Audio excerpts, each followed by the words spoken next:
Shalom, salam sejahtera di dalam nama Tuhan Yesus Kristus.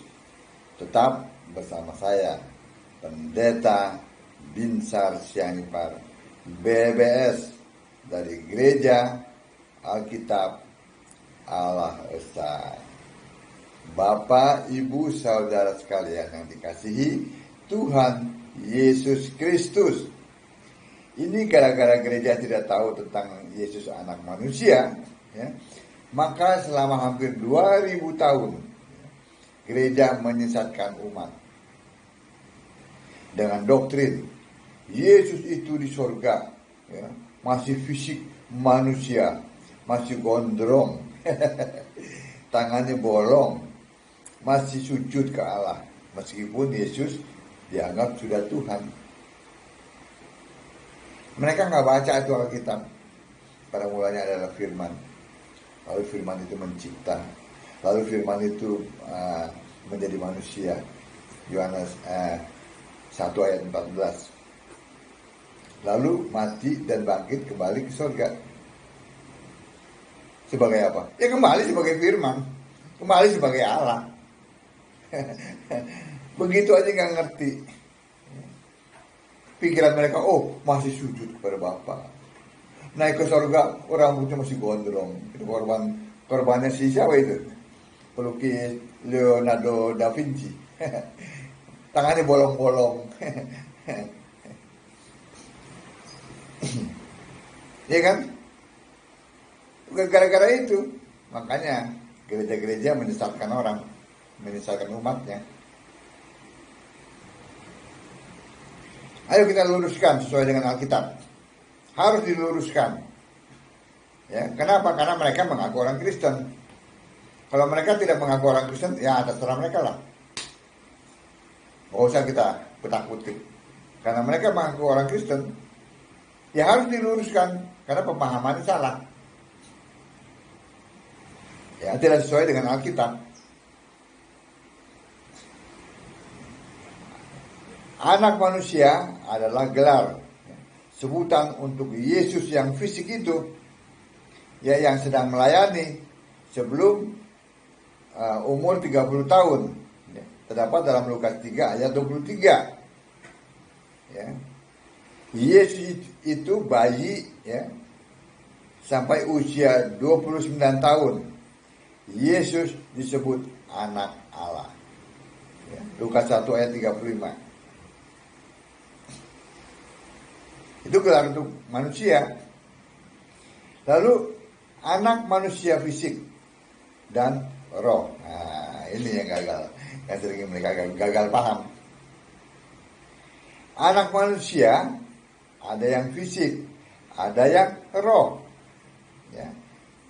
Bedanya ibarat, wah ini bumi dan langit. Nah, itu bedanya ya. 90% gereja tidak tahu hal ini.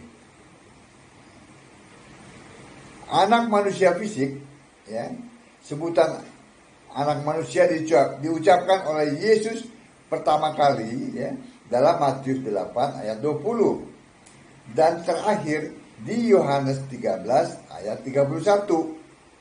Itu terperinci. Baca Alkitab, makanya baca buku tafsir teologi. Anak manusia yang dimaksud itu adalah Yesus fisik manusia. Jelas bukan? Beberapa hal ajaib yang disandang oleh Yesus fisik anak manusia antara lain bisa mengampuni dosa. Ya. Terdapat dalam Markus 2 ayat 10. Tuhan atas hari Sabat. Tuh 2 tuh ya. Lukas 6 ayat 5. Turun dari sorga. Lukas 3, Yohanes 3 ayat 13. Ya. Anak manusia dalam arti Yesus fisik juga sujud, ya, dan doa pada Allah. Manusia sujud. Ya. Matius 26 ayat 39.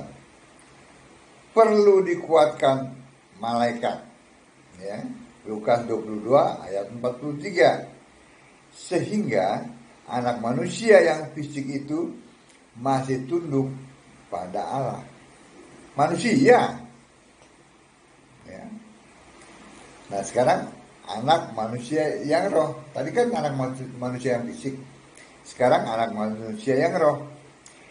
Anak manusia yang roh ditulis di Wahyu 1 ayat 13 dan Wahyu 14 ayat 14. Anak manusia yang roh adalah anak domba. Adalah Allah. Beda dengan anak manusia yang fisik di bumi.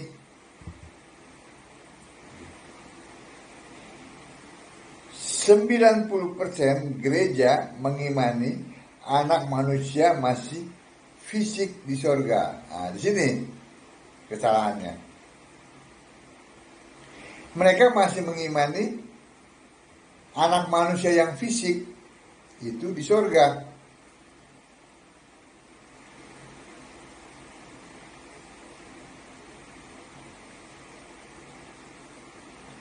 Mereka masih mengira Yesus di sorga itu tadi rambutnya gondrong,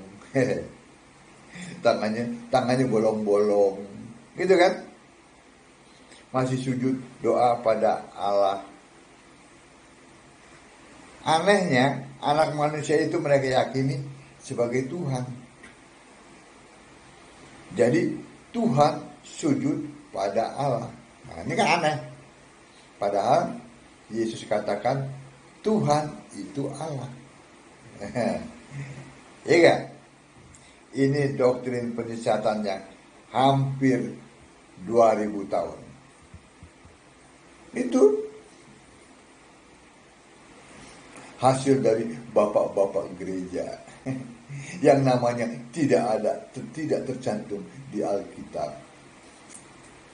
Bangunlah iman itu, ya, dengan apa?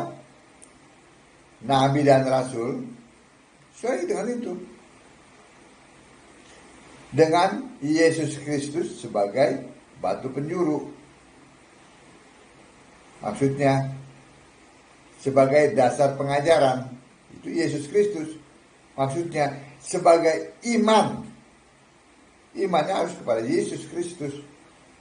Bukan bangun iman, di atas dasar doktrin Tritunggal yang gak ada di Alkitab.